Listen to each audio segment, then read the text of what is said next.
किराए पर घर खोजने की हमारी 3 हिस्सों की पड़ताल के आखिरी पड़ाव में हम आ गए हैं। पार्ट 1 में हमने कानूनी और फाइनेंशियल चेक्स पर बात की। पार्ट 2 में हमने घर की प्रैक्टिकल और सेफ्टी से जुड़ी बातें समझी। और अब इस फाइनल मिशन में हम उन बड़े बड़े रेड फ्लैग्स की पहचान करेंगे जिनसे हर किराएदार को बचना ही चाहिए। एक नया घर खोजना, ये ख्याल ही कितना एक्साइटिंग होता है ना? एक नई जगह, एक नई शुरुआत, ये जो उत्साह है, ये महसूस करना बहुत नॉर्मल है। लेकिन इसी उत्साह के बीच असली सवाल तो ये है कि एक शानदार डील और एक बड़ी मुसीबत के बीच का फर्क कैसे पता करें। तो बस हमारी असली जासूसी यहीं से शुरू होती है। तो चलिए अपनी पड़ताल शुरू करते हैं पैसों की दुनिया से, क्योंकि हर लेनदेन के पीछे कुछ न कुछ सुराग छिपा होता है। पहला और सबसे बड़ा रेड फ्लैग, क्या किराया इतना कम है कि यकीन ही नहीं हो रहा? अगर जवाब हाँ है तो समझ जाइए खतरे की घंटी बज चुकी है। अब जरा इस स्लाइड को देखिए, ये आकर्षण और असलियत का पूरा खेल समझाती है। आकर्षण क्या है? एक पॉश इलाके में मार्केट रेट से बहुत कम किराया। पर असलियत क्या हो सकती है? हो सकता है वो कंस्ट्रक्शन ही गैर कानूनी हो, या फिर पानी बिजली का मीटर पूरी बिल्डिंग का एक ही हो, प्रॉपर्टी पर कोई कोर्ट केस चल रहा हो, या फिर वहां रहना ही नामुमकिन हो, जैसे कि बहुत ज्यादा शोर, गंदगी या कोई अजीब सी बदबू। अच्छा, अगला रेड फ्लैग है डिपॉजिट का अमाउंट। एक अंगूठे का नियम याद रखिए, अगर कोई मकान मालिक ज्यादातर शहरों में 3 महीने के किराए से ज्यादा का डिपॉजिट मांग रहा है तो ये एक बहुत बड़ी वार्निंग साइन है। और अगर मकान मालिक ये कह दे, अरे चिंता मत करो, तुम्हारा डिपॉजिट बाद में कैश में वापस कर दूंगा, तो इसे सबसे बड़ी चेतावनी समझिए। जुबानी वादों और बिना लिखा पढ़ी के पैसों का लेनदेन आपको बहुत बड़ी मुश्किल में डाल सकता है। इस बात को गांठ बांध लीजिए, मकान मालिक और किराएदार के बीच झगड़े की नंबर 1 वजह डिपॉजिट से जुड़े विवाद ही होते हैं। इसलिए एक नियम बना लें, डिपॉजिट वापसी की हर शर्त हमेशा हमेशा लिखित में ही लेनी है। पैसों की बात तो हो गई, अब आते हैं कानूनी कागजात की दुनिया में। यहां पर की गई एक छोटी सी भूल भी बहुत भारी पड़ सकती है।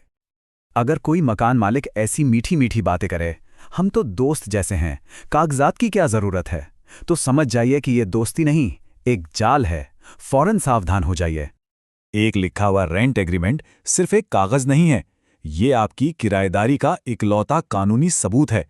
इसके बिना आपको अचानक घर से निकाले जाने, किसी भी तरह के झगड़े या डिपॉजिट डूबने पर कोई भी कानूनी सुरक्षा नहीं मिलेगी। अगला जरूरी सवाल, क्या रेंट एग्रीमेंट प्रॉपर्टी के असली मालिक के नाम पर ही बन रहा है? इस बात को वेरीफाई करना आपकी जिम्मेदारी है। और इसे वेरीफाई करना बहुत आसान है। बस बिजली का बिल मांगिए और उस पर लिखे नाम को एग्रीमेंट वाले नाम से मिलाइए। अगर कोई और व्यक्ति मालिक की तरफ से डील कर रहा है तो उनसे मालिक का लिखा हुआ अधिकार पत्र यानी ऑथराइजेशन लेटर जरूर मांगें। एक और बात, अगर मकान मालिक पुलिस वेरिफिकेशन या सोसाइटी के वेरिफिकेशन से कतराए तो जरूर कोई ना कोई गड़बड़ है। हो सकता है वो गैर कानूनी तरीके से घर किराए पर दे रहा हो या कोई कानूनी पेच छिपा रहा हो। याद रखिए, वेरिफिकेशन दोनों की सुरक्षा के लिए जरूरी है। कागज और पैसे तो हो गए, पर असली खेल तो लोगों को समझने का है। चलिए अब अपनी पड़ताल के आखिरी दौर में चलते हैं और लोगों के बर्ताव के पीछे छिपे संकेतों को पढ़ते हैं। ये दबाव बनाने की एक क्लासिक चाल है। देखिए, एक और पार्टी लाइन में है। आज ही फैसला कर लीजिए, वरना कल ये घर हाथ से निकल जाएगा। याद रखिए, जो आपको जल्दबाजी करने पर मजबूर कर रहा है वो शायद चाहता ही नहीं कि आप ठीक से सोच समझकर और जांच पड़ताल करके फैसला लें। अगर कोई होने वाला पड़ोसी आपको धीरे से ये सलाह दे, बस एक बात बता रहा हूं, मकान मालिक थोड़े मुश्किल मिजाज के हैं, तो इस बात को हल्के में बिल्कुल मत लेना। ये अंदर की वो कीमती जानकारी है जो आपको कोई ब्रोकर कभी नहीं देगा। सिंपल सी बात है, पड़ोसियों के शब्द वो सच्चाई हैं जिससे आप रोज जिएंगे, जबकि ब्रोकर के शब्द सिर्फ एक सेल्स पिच होते हैं। इसलिए बहुत ध्यान से सुने कि कौन क्या कह रहा है। एक और छोटा लेकिन जरूरी संकेत, घर में किया गया नया नया पेंट अक्सर सीलन, फफूंद या किसी बुरी गंध जैसी बड़ी समस्या को छिपाने की एक कोशिश हो सकता है। अपनी आंखों के साथ साथ अपनी नाक पर भी भरोसा कीजिए।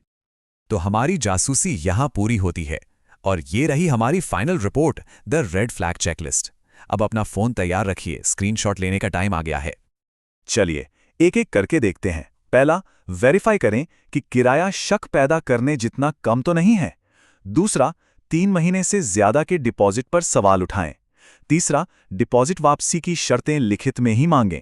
चौथा, बिना लिखित एग्रीमेंट के कभी भी आगे ना बढ़ें।